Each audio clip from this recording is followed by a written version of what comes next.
As fighting was beginning to wind down on Winfrey Field, a massive Confederate division under the command of Major General Frank Cheatham was beginning to make its way to this location. This is the fight for Bragg Field.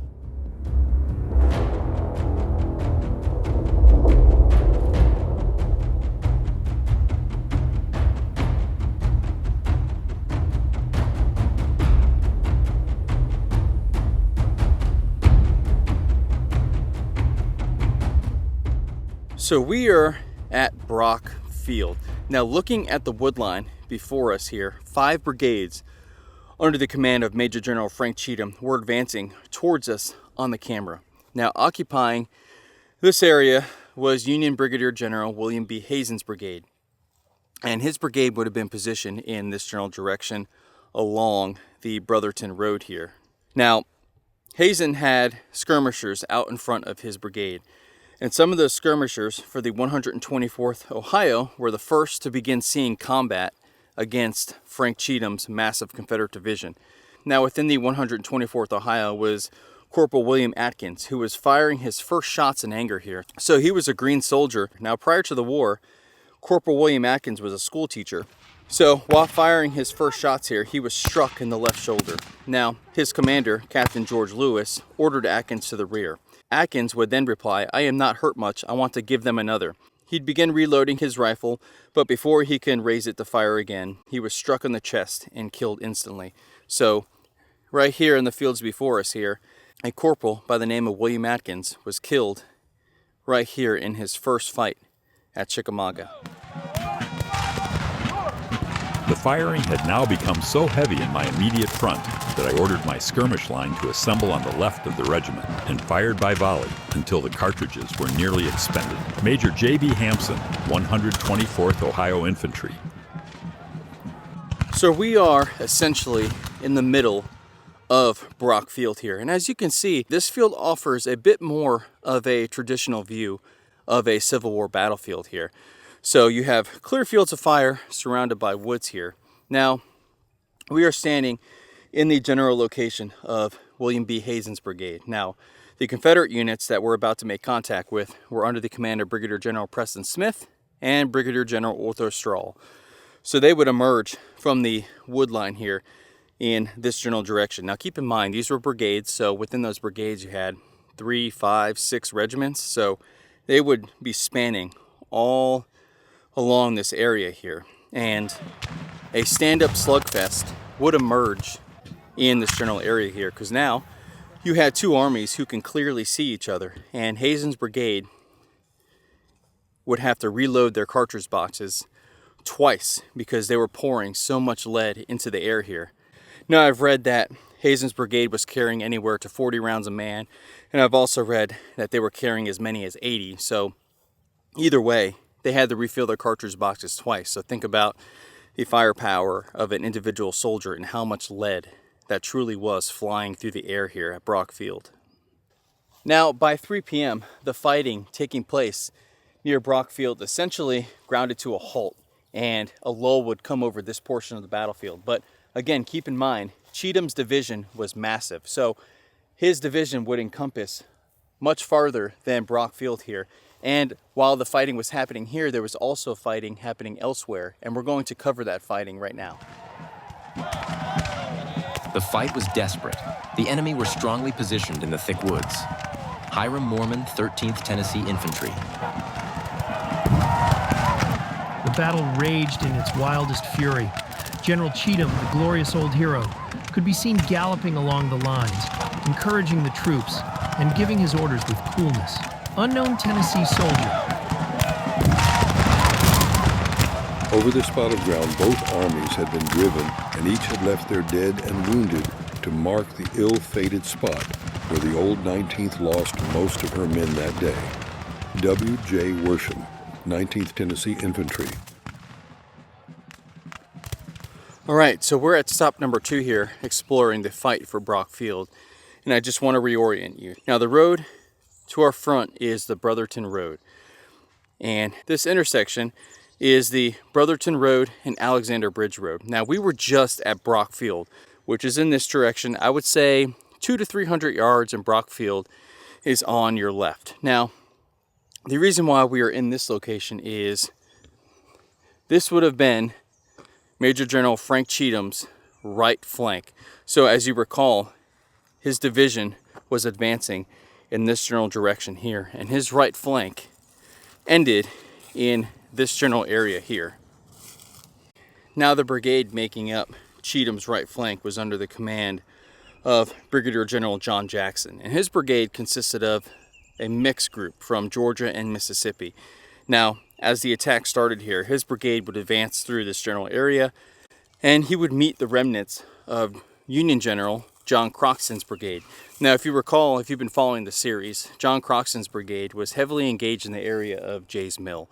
So they pulled back to this general area, and now they were fighting here again. Engaged the remnants of Croxton's brigade, pushed them back, and they began advancing in this general location here.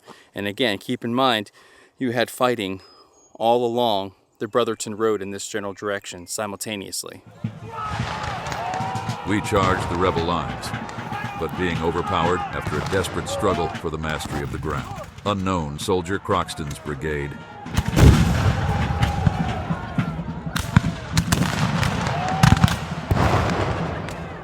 So we have made it to our third stop here, and to keep you oriented, or at least as oriented as possible, Cheatham's division would have been advancing from my left. On the camera, behind you on the camera, would have been the Union lines. And so Cheatham's men would come through this area. We're in the general area of Cheatham's right flank, where Jackson's brigade would have been fighting Union reinforcements brought up in this general area. But there is a specific Confederate regiment that we're going to touch on briefly, and you're about to learn why. So we are currently in the general area of where Jackson's brigade would advance, and it was up until this point they experienced some success, but Union reinforcements were coming from this general direction here. Now, again, they experienced some success, but now their momentum was grinding to a halt.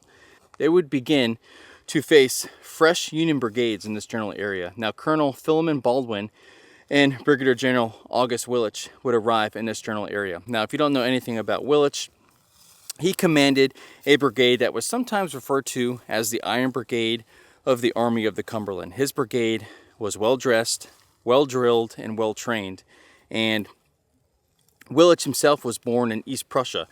He was an officer in the Prussian army, he was a socialist, and played a prominent role in the German revolutions of 1848 and 1849. He also met Karl Marx at some point, and honestly, he found Marx too conservative and challenged him to a duel. So you can just get a sense of the fiery personality that Mr. Willich was. But his brigade made the field in this general area, and they began driving back Jackson's brigade, who had just advanced up until this point. Now, like the continuing theme here at Chickamauga, a close fight ensued between Jackson's Confederates and August Willich's brigade. And some accounts from Jackson's Confederates state that Willich's brigade advanced like an iron wall, and they would come through this area and begin pushing back the Confederates and even capturing a battery in this general area. Rushing forward at the call of the bugle with a cheer, the regiments drove back the rebels about 100 yards, who then faced about and rallied around their battery, determined to hold it to the last extremity. Unknown soldier, Willich's brigade. The fire became stronger, and a severe battle began. A well-hidden battery thinned our ranks with canister. The regiment received orders to hit the dirt. Unknown soldier, 32nd Indiana.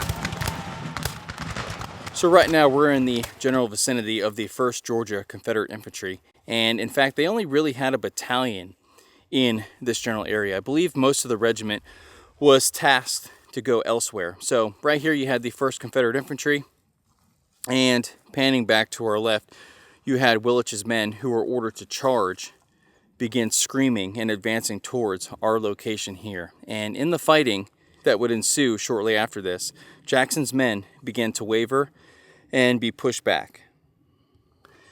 Now, we've worked our way back out of the woods, and we are positioned along Alexander Bridge Road. And just before us here, I would say about 100 to 125 yards, you had the 1st Confederate Infantry fighting against Willich's brigade. And within the 1st Confederate Infantry was Private John Ingram of Company K. And Private Ingram here was killed in action fighting here on September 19th of 1863 at some point in these fields beyond his grave here. Now, before the war, Ingram would work as a farmhand for the Reed family, who owned a little farm along the Chickamauga Creek not too far from here. He was orphaned at an early age, and Ingram was raised by the Reeds along with the family's 3 sons. Now, at the outbreak of the war, all the family's sons and Ingram would enlist in the Confederate infantry. And Private Ingram here is the only known soldier to have been buried on the Chickamauga battlefield here.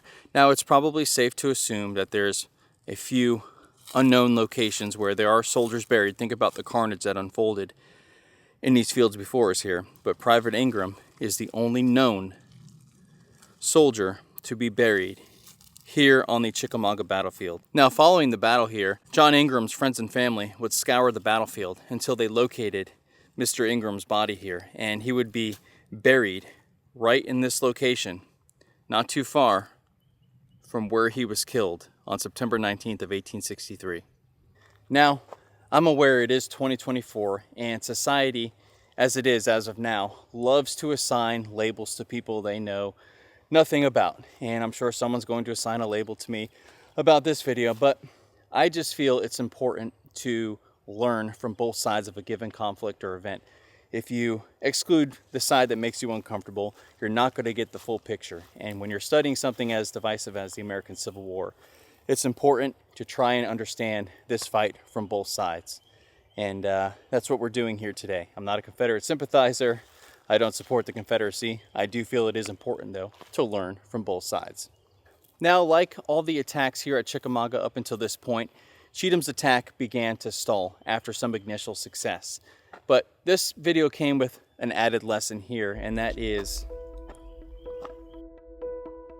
the human sacrifice. It's always a good reminder. Remember, these are ordinary people asked to serve during an extraordinary time.